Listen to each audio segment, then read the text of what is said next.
Hello and welcome to Worthy of Vriti. This is chapter 7 of class 6 NCERT. इस video में हमने बाकी के 6 कवर कर लिए हैं क्योंकि ये ज्योग्राफी की एक ऐसी सीरीज है जिसे हमने ऐसा सोचा है कि मैं इसमें क्लास 6 से लेकर 11 तक का कंप्लीट करूंगा and that depends solely on your feedback और आपके रिस्पॉन्स पे। अगर आपको सही लगेगा तो ही हम लोग इसको आगे ले जाएंगे और अगर इसमें जो रिक्वायर्ड ऑडियंस है वो आएगी तो ही हम लोग बाकी सब्जेक्ट्स भी कवर करेंगे। आज का चैप्टर है अवर कंट्री इंडिया। तो आई होप कि आपके बेसिक जो डाउट्स हैं वो क्लियर हो रहे होंगे इससे। अगर आपके कुछ डाउट्स और हैं आप कमेंट डाउन कर सकते हैं। आज का चैप्टर है हमारा देश Bharat. India is a country of vast geographical expanse. In the north it is bound by the lofty Himalayas, the Arabian Sea in the west, the Bay of Bengal in the east and the Indian Ocean in the south watch the shores of the Indian peninsula. जब भी आप geography पढ़ रहे हैं तो आपको map के साथ इसको मिलाना हमेशा है। तो ऐसा बोल रहा है फर्स्ट पैराग्राफ में कि नॉर्थ में इंडिया का जो ज्योग्राफिकल एक्सपेंस है बहुत बड़ा है और नॉर्थ में ये हिमालयाज हैं पूरे, और ईस्ट में बे ऑफ बंगाल है, वेस्ट में अरेबियन सी है और साउथ में इंडियन ओशन है। इतना सबको क्लियर है। इसके अलावा जो सेकंड पैराग्राफ है ये बोलता है कि India has an area of about 3.28 billion square kilometre. The north south extent from Kashmir to Kanyakumari is about 3200 kilometre and the east west extent from Arunachal Pradesh to Kutch is about 2900 kilometre. The lofty mountains, the great Indian desert, the northern plains, the uneven plateau surface, and the coasts and islands present a diversity of landforms. There is a great variety in the climate, vegetation, wildlife, as well as in the language and culture. In this diversity, we find unity that is reflected in traditions that bind us as one nation. India has a population of more than 120 crores since the year 2011. It is the second most populous country of the world after China. तो ये ऐसा बोल रहा है कि अगर हम north से साउथ तक देखते हैं इंडिया को तो इसकी डिस्टेंस कितनी है। ये नॉर्थ में कन्याकुमारी, कश्मीर से लेकर कन्याकुमारी टोटल जो इसकी डिस्टेंस है वो है 3200 किलोमीटर्स। और अगर हम इसको वेस्ट में कच्छ से लेके अरुणाचल प्रदेश को देखते हैं तो इसकी डिस्टेंस है 2900 किलोमीटर। इंडिया एक इतना बड़ा देश है, इसमें हमारे हिमालयाज भी हैं, सी भी है और माउंटेन्स भी हैं, डेजर्ट भी है, और आपको हर तरह के यहाँ पर कोई अलग अलग फीचर्स दिखते हैं। ग्राफिकल जियोग्राफिकल एरियाज दिखते हैं, जैसे कि यहाँ को नॉर्दर्न प्लेन्स देखेंगे, रिवर्स देखेंगी, है ना। तो यहाँ पर को आपको अगर साउथ में देखते हैं तो आपको एकमात्र ऐसा स्टेट तमिलनाडु है जहाँ पर रिट्रीटिंग मानसून में बारिश आती है। तो हम ये आगे पढ़ेंगे। तो ये ऐसा बोलना चाह रहा है कि इतनी यूनिवर्सिटी, इतनी यूनिटी है हमारी डाइवर्सिटी में भी। जैसे कि आप डेजर्ट में देखेंगे यहाँ रेत होती है, रेत होती है तो औरतें जो है चुनरी ओढ़ती हैं, आंचल से ढकती हैं अपना सर, क्योंकि रेत आंखों में न चले जाए। सेम चीज़ सऊदी अरेबिया में जहाँ इस्लाम का जन्म हुआ था वहाँ भी रेत होता है, तो जो मुस्लिम औरतें होती हैं वो बुर्का पहनती है ताकि उनकी आंखों में भी ना जाए धूल। सेम चीज़ है लेकिन यहाँ डाइवर्सिटी है, तो ज्योग्राफी से ही फर्क पड़ता है इंसान पहनता क्या है, खाता क्या है। सऊदी अरेबिया में घास तो मिलती नहीं तो उन लोगों ने चिकन खाना, जानवरों को खाना शुरू कर दिया। तो अगर आप यहाँ देखते हैं जैसे कि नॉर्थ ईस्ट में क्या है, नॉर्थ ईस्ट में ठंड बहुत है, ऐसे ही उत्तराखंड, हिमाचल में ठंड है, जम्मू कश्मीर में ठंड है, तो यहाँ के लोग बहुत ज़्यादा चिकन खाते हैं या फिर नॉन वेज आइटम्स खाते हैं ताकि उनके शरीर को गर्माहट मिले। ऐसे ही यहाँ पर को क्या है, बारिश सिर्फ तमिलनाडु में बारिश होती है नॉर्थ ईस्ट मानसून के टाइम पे, रिट्रीटिंग मानसून के टाइम पे, तो यहाँ पे चावल ज़्यादा उगते हैं तो लोग चावल खाते हैं। तो पहनावा, रहन सहन, खाने पीने सब डिपेंड करता है जोग्राफी पे। ऐसे ही मेघालय में एक गांव ऐसा है जहाँ पर वो लोगों की जो भाषा है वो सीटी के द्वारा है, विसिल। वो लोग सीटी बजा के एक दूसरे से बात करते हैं। तो इट डिपेंड्स ऑन प्लेसेस, बहुत दूर दूर रहते होंगे तो आवाज़ पहुंचने तक का शायद वो ऐसी लैंग्वेज यूज़ करते होंगे। तो ज्योग्राफी से ही हम डिसाइड करते हैं कि कहाँ का रहना खाना, है ना, और पहनावा क्या होना चाहिए, लैंग्वेज क्या होती है, काफ़ी चीज़ें। इसके आगे ऐसा बोलता है कि इंडिया की जो पॉपुलेशन है second most populous country India है, चाइना की बात है। मुझे लगता है कि हम लोग कुछ टाइम में चाइना को पीछे छोड़ देंगे पॉपुलेशन के मामले में। तो इसके अलावा एक हमारा बॉक्स यहाँ पे मिस हो गया, ये बोलता है कि the peninsula is a piece of land that is surrounded by water on three sides. अगर आपने इंडिया का मैप देखा होगा ऊपर से तो ये कुछ इस तरह का है, लेकिन नीचे से ये ऐसा है, विच मीन्स तीन साइड से ये पानी से घिरा हुआ है, ओशन से पानी से घिरा हुआ है, तो फिर ये इसको इतने पार्ट को हम पेनिनसुला बोलते हैं। इसके बाद जो लोकेशनल सेटिंग बोलते हैं, जो लोकेशनल सेटिंग है वो देखते हैं। India is located in the northern hemisphere. आपको मैंने बता रखा है जो पहले अर्थ है, अर्थ दो दो अर्थ एक स्पेयर है, उसको अगर बीच से डिवाइड करते हैं इक्वेटर 0 डिग्री से, तो ये नदर्न हेमिस्फीयर है और ये सदर्न हेमिस्फीयर है। The Tropic of Cancer 23 degree 30 north passes almost half way through the country. आपको पता है कि जो यहाँ पर को इंडिया का मैप, अगर इंडिया यहाँ पर को तो है, जो यहाँ पे हुआ है, तो जो ट्रॉपिक कैंसर है इसको यहाँ से डिवाइड करती है 8 स्टेट्स को। ये भी आपको याद रखना है कौन कौन से हैं। इसकी ट्रिक है, मैंने एक सर से सीखी थी, वो उसका शॉर्ट फॉर्म है गरम चाय जी, WTM। गुजरात, राजस्थान, छत्तीसगढ़ ऐसे करके ये आगे को जाता है, WTM। वेस्ट बंगाल, त्रिपुरा, मिजोरम। इसके मैंने शॉर्ट फॉर्म्स आपको अपने नोट्स में दिए हुए ज्योग्राफी की जो मैप है वहाँ पर मैंने दिया, आप वहाँ से पढ़ सकते हैं। इसके बाद आगे बोलता है कि from south to north mainland of India extends between 8 degree 4 north and 37 degree north latitudes. और ऐसे जो लैटिट्यूड्स यानी कि मैंने आपको बताया जो लेटे हैं वो लैटिट्यूड्स हैं, जो लंबे हैं वो लॉन्गिट्यूड्स हैं। तो from west to east India extends between 68 degree 7 east and 97 degree 25 east longitudes. तो अगर मैं आपको इसका मैप दिखाऊं तो मैप में आपको क्लियर कट हो जाएगा। एक मैंने अलग से मैप लगा रखा है इस चैप्टर में, मैप पहले से था नहीं, तो आपकी अंडरस्टैंडिंग के लिए मैंने एक मैप लगा रखा है, आपको मैं दिखाता हूँ। ये वो है, ये ऐसा बोल रहे हैं कि ये जो यहाँ से लेके यहाँ तक है, इसका डिस्टेंस जो है वो है 3200 किलोमीटर इसका। और जो ये यहाँ से लेके यहाँ तक है इसका है 2900 किलोमीटर्स। इसके अलावा यहाँ आपको दिख रहा होगा कि 8 degree 4 north, 37 degree 6 north, 68 degree 7 east और 97 डिग्री 25 ईस्ट। तो ये लॉन्गिट्यूड्स और लैटिट्यूड के बीच में इंडिया जो है वो स्थित है। और अगर आप ऐसे किसी इंसान को बताना चाहते हैं कि इंडिया की लोकेशन सेटिंग क्या है, तो अगर आप सिर्फ इतनी ही डिग्रीज उनको बता दें, तो अगर वो मैप पढ़ना उनको आता है तो आपको वहीं पर को बता सकते हैं कहाँ पर को इंडिया सिचुएटेड है।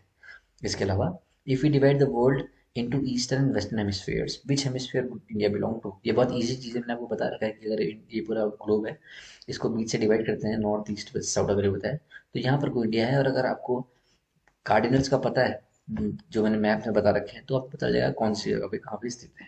तो आपके पास आंसर इसका होना चाहिए।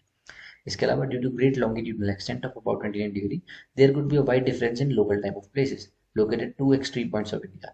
As such, difference between these 2 points would be of about 2 hours. As you have learned earlier, the local time changes by 4 minutes. ये आपको मैंने बता रखा है कि 360 डिग्री है बाई 90 डिग्री है, तो इसको 9 4 36, 4 डिग्री एक लॉन्गिट्यूड का। The sun rises about 2 hours earlier in the east and that in the west Gujarat. You have already read earlier why the local time uh, of longitude 82 degree 30 east has been taken as the standard meridian of India. The meridian or longitude is also termed as standard meridian of India.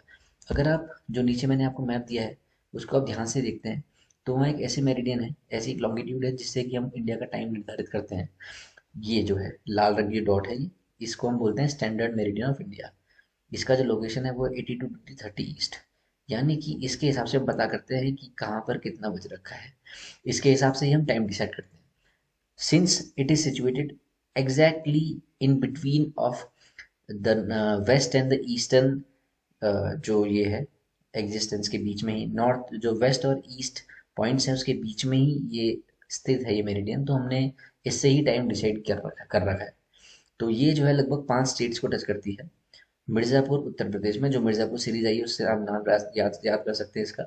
Mirzapur से start होती है उत्तर प्रदेश में।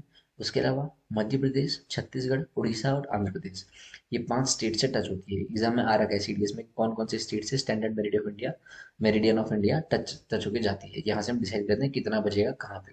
देर are 7 countries that share land boundaries with India. ये आपको बोल रहा है, आपको पता भी होगा, ये बहुत सिंपल चीज़ है, जैसे कि पाकिस्तान, अफगानिस्तान और यहाँ चाइना, नेपाल, भूटान, म्यांमार और बांग्लादेश, है ना। और एक क्वेश्चन और यहाँ से आता है कि कौन सा ऐसा बॉर्डर है इंडिया के साथ, कौन सी कंट्री का ऐसा बॉर्डर है जो सबसे लंबा बॉर्डर है। तो इसका आंसर है बचपन में 55 MBA। ये इससे आप कभी नहीं भूलेंगे। बांग्लादेश, चाइना, पाकिस्तान, म्यांमार, भूटान और अफगानिस्तान, इससे आप कभी नहीं भूल सकते कि कौन सी कंट्री है। बांग्लादेश का आंसर है। आपको लग रहा होगा कि शायद कोई और कंट्री, लेकिन इसका आंसर बांग्लादेश है। ये एग्जाम में आ भी रखा है पहले। और बहुत सारे अलग अलग क्वेश्चंस बनते हैं कि कौन सी कंट्री है जिसके साथ इंडिया के 4 स्टेट टच होते हैं, 3 स्टेट टच होते हैं। या हम आगे पढ़ेंगे भी, मेरे पास की ट्रिक भी है। और जो मैंने आपको नोट्स दिए हैं उसमें अगर आप वो भी देखेंगे तो भी आपका बहुत बहुत आसानी से डाउट्स क्लियर हो जाएंगे। इसके बाद आगे बढ़ते हैं। हमने जो लैंड बाउंड्रीज है वो देख लिए कौन कौन से हैं। इसके बाद ये मैप दोबारा आ गया। और how many of these countries do not have access to ocean और सी, ये आपको देखना है। Across the sea to the south lie our island neighbours Sri Lanka and Maldives. Sri Lanka is separated from India by the Palk strait. ये exam में आ रखा है पहले सीडीएस के और एनडीए के, आप इसको क्लियर कर लीजिए। Political and administrative division. India is a vast country for administrative purposes. The country is divided into 28 states and 7 union territories. ये पुराना है, जो करंट सिचुएशन है वो ये है कि 28 स्टेट्स हैं और 8 यूनियन टेरिटरीज हैं। ये मेरे एसएसबी में मुझसे पूछा था। Delhi is the national capital. The states have been formed mainly on the basis of language. और सबसे पहला स्टेट जो लैंग्वेज के बेसिस पे डिवाइड हुआ था मेरे हिसाब से वो आंध्र प्रदेश है। इसके अलावा एलिवियल डिपॉजिट्स क्या होते हैं? They are very fine soils brought by rivers. पानी के साथ साथ जो छोटे छोटे मिट्टी के कण आते हैं वो एलिवियल डिपॉजिट्स हैं, जहाँ से खेती बहुत ज़्यादा अच्छी होती है। ट्रिब्यूटरी क्या है? River or stream which contributes its water to main river. जैसे ये गंगा की नदी चल रही है और यहाँ से छोटी कोई और नदी आ गई और गंगा के साथ मिलकर बड़ी नदी बन गई, तो ये जो नदी आ रही है ट्रिब्यूटरी है। और जो मेन गंगा से अगर कभी छोटी सी नहर अलग हो गई, छोटी नदी अलग हो गई, उसको डिस्ट्रीब्यूटरी बोलते हैं। बहुत छोटी चीज़, आपको आगे और अच्छे से समझा दूंगा मैं। Rajasthan is the longest state of, and Goa is the smallest state. In terms of area, the state are further divided into districts. ये चीज़ ठीक है. Physical divisions. India is marked by a diversity of physical features such as mountains, plateaus, plains, coasts, and islands. Standing as sentinels in the north are the lofty snow-capped Himalayas. Sentinels of sentinels Assam rifle को भी कुछ बोलते हैं, sentinels of north east. इस terms को से याद अगर कोई है तो अभी नोट डाउन कर सकते हैं। तो ये बोल रहा है कि नॉर्थ में जो हिमालयाज हैं, हिम प्लस आलया means the abode of snow. The Himalayan mountains are divided into 3 parallel ranges. अब रेंजेस क्या होती हैं? अगर मैं आपको सिंपल लैंग्वेज में सिखाऊं, अगर ये माउंटेन्स हैं, लगातार माउंटेन्स हैं, मान लीजिए 100-200 माउंटेन्स है, तो इस पूरे को रेंज बोलेंगे, माउंटेन रेंज होगी एक साथ, है ना, हिमालयन रेंज। बहुत सिंपल ही है। ये बोलता है कि northernmost is the great Himalaya or Himadri. तो आगे बोलता है northernmost is great Himalaya or Himadri. उसके बाद जो आता है, अच्छा, world's highest peaks are located in the range. यानी कि जो माउंट एवरेस्ट है जिसकी हाइट है 8848 मीटर्स, वो भी यहीं पर को है आपके ग्रेट हिमालयाज में। उसके बाद आता है मिडिल हिमालयाज और हिमाचल। इसके बाद नीचे आता है शिवालिक रेंज। तो 3 रेंजेस हैं, आपको बहुत सिंपल चीज़ है। इसके बाद 11th क्लास में आपको देखना पड़ेगा कि इन रेंजेस के बीच में कौन कौन से चीज़ें हैं, जैसे कश्मीर कहाँ है, या फिर लेसर हिमालयस में हिमाचल है, उत्तराखंड कहाँ आता है। ये सब चीज़ आप आगे पढ़ेंगे अच्छे डेप्थ में। अभी बस आप बेसिक आइडियाज रख लीजिए। इसके बाद ये बोलता है कि the northern Indian plains lie to the south of Himalayas. Himalayas के नीचे नॉर्थ नदर्न इंडियन प्लेन्स हैं, यानी कि जो पानी से प्लेन्स कर दिया रास्ता, जो पहले पहाड़ होंगे और यहाँ से नदी आई और पूरा प्लेन करके चलेगी जाए वो है northern Indian plains. Lie to the south of Himalayas they are great, they are generally level and flat. ये प्लेन होते हैं। These are found by the alluvial deposits laid down by the rivers the Indus, the Ganga, the Brahmaputra and their tributaries. These river plains provide fertile land for cultivation. That is for the reason for high concentration of population in these areas. आपको पता है कि अगर plain area रहेगा और पानी वहाँ रहेगा, अच्छी एलिवियल सॉइल रहेगी, मिट्टी वहाँ रहेगी, तो खेती वहाँ अच्छी होगी, तो लोग वहाँ खेती करने आएंगे या बसने आएंगे, क्योंकि खाना उनको पास मिलेगा। तो यहाँ पर कुछ ज़्यादा पॉपुलेशन रहती है, सिंपल चीज़ है। ये बोल रहा है the Ganga and Brahmaputra from the world's largest delta form the world's largest delta, the Sundarbans delta. ये आपको पढ़ लेना है, कहाँ पर मैप कर लीजिए, मैप में मार्क कर लीजिए इसको। The delta is triangular in shape. It is an area land formed at the mouth of the river, where river enters the sea. That point is called mouth of the river. आप ये देख लीजिए, जहाँ river खत्म हो रही है उसको माउथ ऑफ द रिवर बोलते हैं। ये बहुत कंफ्यूजिंग है और इंटरेस्टिंग भी, एग्जाम में आ सकता है आपके। और ये बॉक्स है ना, ये कभी आप छोड़ के मत जाइए, यहीं से क्वेश्चन बार बार पूछता है, बहुत बार पूछ चुका है। आगे प्रूफ भी दिखाऊंगा आपको। तो यही वो बोल रहा है कि यहाँ खेती अच्छी होती है तो लोग यहाँ बसते हैं। In the western part of India lies a great Indian desert. आपको पता है राजस्थान में और जो पाकिस्तान में जो इसका एरिया जो कंटिन्यूस पार्ट है उसका, उसको हम सिंध बोलते हैं। It is a dry hot and Sandy stretch of land. It has very little vegetation. To the south of northern plains lies the peninsular plateau. It is triangular in shape. The relief is highly uneven. This is a region with numerous hill ranges and valleys. Aravalli Hills, one of the oldest ranges in the world. Okay, border it on the northwest side. The Vindhyas and the Satpuras are the important ranges. The rivers Narmada Tapi flow through these ranges. There are west-flowing rivers that drain into the Arabian Sea. The Western Ghats or Sahyadris, Western Ghat को Sahyadri भी बोलते हैं, border the plateau in the west, and Eastern Ghats provide the eastern boundary. While the Western Ghats are almost continuous, the Eastern Ghats are broken and uneven. The plateau is rich in minerals like coal and iron ore. To the west of the Western Ghats and the east of the Eastern Ghats lie coastal plains.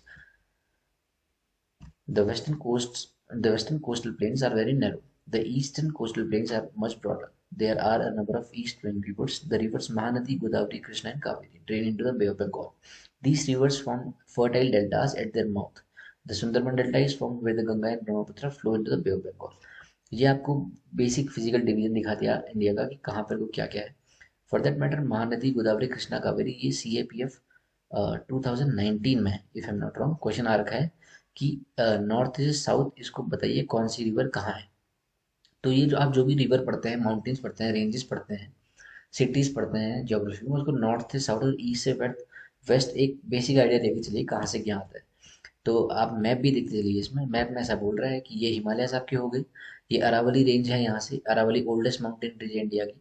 उसके अलावा Vindhyan range ये है, Satpura range ये है, इन दोनों के बीच से नर्मदा नदी निकलती है और सतपुरा रेंज के नीचे है तापी नदी निकलती है। इसके अलावा ये नदन जो प्लेन्स की बात होती है वो ये है। ऐसे ही महानदी ये है, कृष्णा ये है, और कावेरी ये नदी ये है, और गोदावरी ये है। तो नॉर्थ से ईस्ट ये क्वेश्चन यहाँ से बन गया था। ब्रह्मपुत्र और गंगा को मिलकर सुंदरबन डेल्टा मिलता है, यहाँ पर को पानी, यहाँ पर को माउथ ऑफ रिवर है, और यहाँ से बे ऑफ बंगाल मिल जाती है। इसके अलावा हाँ, फरक्का का बैरेज भी यहीं पर है, यहाँ पर लगभग। और इसको यहाँ पद्मा और एक और मेघना नदी बोलते हैं, गंगा और ब्रह्मपुत्र को। तो ये चीज़ आप ध्यान रखना। यहाँ नामचा बरुआ है, चीज़ हम आगे भी देखेंगे। और वेस्ट में वेस्टर्न घाट्स हैं, इनको सह्याद्री बोलते हैं। ईस्ट में ईस्टर्न घाट्स हैं। इसके अलावा कोस्टल एरियाज है यहाँ, इस साइड भी और इस साइड भी। यहाँ नीलगिरी हिल्स है। ये बात आपके लिए थोड़ा टफ लग रहा होगा जो पहली बार पढ़ रहा है, लेकिन आप बार बार जब मैप को देखेंगे और हम आगे भी इसको बार बार पढ़ेंगे तो आपके लिए क्लियर हो जाएगा ये। बस आपको एक रफ आइडिया देने के लिए मैं बता रहा हूँ। तो इसके आगे हम अगर हम जाते हैं तो the group of islands also form part of India. India में सिर्फ mountains, ranges, northern plains, eastern western Ghats, coastal islands, इसके अलावा आइलैंड्स भी हैं। Lakshadweep Islands are located in the Arabian Sea. These are coral islands located off the coast of Kerala. The Andaman and Nicobar Islands lie to the southeast of Indian mainland in the Bay of Bengal. तो लक्षद्वीप जो है वो Arabian Sea में है, और Andaman and Nicobar जो है बे of Bengal में है। Do you know which group of islands were affected by tsunami in 2004? Find out through newspaper reports. वो ठीक है। इसके अलावा tsunami is a huge wave generated due to an earthquake on the sea floor. Tsunami एक Japanese word है, ये भी exam में आ रखा था एक बार। और सुनामी कैसे होता है, क्या होता है, 11th क्लास में बहुत डेप्थ में बहुत अच्छा है, वो हम वहाँ पढ़ेंगे। तो इसके बाद ये चैप्टर कंप्लीट होता है। क्वेश्चंस अगर हम करते हैं तो मेजर फिजिकल डिवीजन आपको पता है कौन कौन से हैं, जैसे कि हिमालय वगैरह जो आपको पता है वो इसका आंसर है। India share its land boundaries with 7 countries. Afghanistan हो गया, भूटान, नेपाल, चाइना, पाकिस्तान, म्यांमार, बांग्लादेश, और लगभग 7 हो गए। Which two major rivers fall into Arabian Sea? इसका आंसर क्या है, Narmada Tapi. Name the delta formed by Ganga and Brahmaputra, Sundarban delta. How many states and UTs are there in India? 28 states and 8 UTs. Why do a large number of people live in northern plains? Because the cultivation rate is much higher than that of other areas, and also people get a source of revenue from this area. वहाँ उनको ये employment मिलता है, लोग वहाँ इसलिए जाते हैं। Why is Lakshadweep known as a coral islands? ये आपको इस पैरा में आंसर मिल जाएगा, इसके ऊपर वाले पैराग्राफ में। The southernmost Himalayas are known as Shivaliks. Sahyadri is also known as Western Ghats. The Pak Strait lies between the countries of India and Sri Lanka. The Indian islands in the Arabian Sea are known as Arabian Sea में लक्षद्वीप, और अंडमान जो है बे of Bengal में। The oldest mountain region India is Aravali hills. I hope आपका ये basic जो chapter है class 7 वो क्लियर हुआ होगा। जो आज हमारी क्लास 6 है वो कंप्लीट हो रही है। इसके अलावा इस अगर सीरीज में हमको अच्छा रिस्पांस मिला तो ही हम लोग मैं जो है चैप्टर 7 क्लास 7 लाऊंगा, और क्लास 7 के बाद मैं 8th 9th 10th 11th और 12th कवर करूँगा। इसके बाद सिर्फ ज्योग्राफी नहीं, साइंस, हिस्ट्री, पॉलिटी और करंट अफेयर जो भी आपको डाउट लगता है फ्री में हम लोग, मैंने सोचा है कि मैं आपके लिए ज्योग्राफी या फिर ऐसे ही बाकी भी सब एनसीईआरटी लाऊंगा, लेकिन वो तभी ला पाऊंगा जब मेरे को यहाँ पर को अच्छा फीडबैक मिलेगा आप सबका। आई होप आपको ये पसंद आया, अगर आया तो बाकी तक शेयर करें जिससे भी नॉलेज फ्री में सब तक पहुंचे। I hope you like this video. I will see you in the next one. All the very best. जय हिंद।